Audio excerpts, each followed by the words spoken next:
3 korban tewas merupakan pengendara motor asal Desa Tobenteng, Kecamatan Amali, Kabupaten Bon. Sempat berhenti sejenak pengendara mobil itu, baru pergi lagi setelah menabrak, kata Agus. Seorang saksi, saat ini polisi masih kejar pelaku.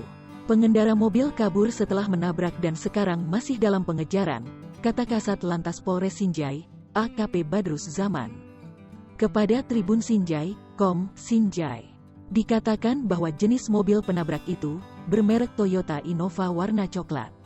Usai menabrak mobil tersebut melaju kencang ke arah ibu kota Sinjai, yakni Kecamatan Sinjai Utara. Namun hingga saat ini polisi masih terus melakukan pencarian hingga pagi ini, mereka belum menemukannya.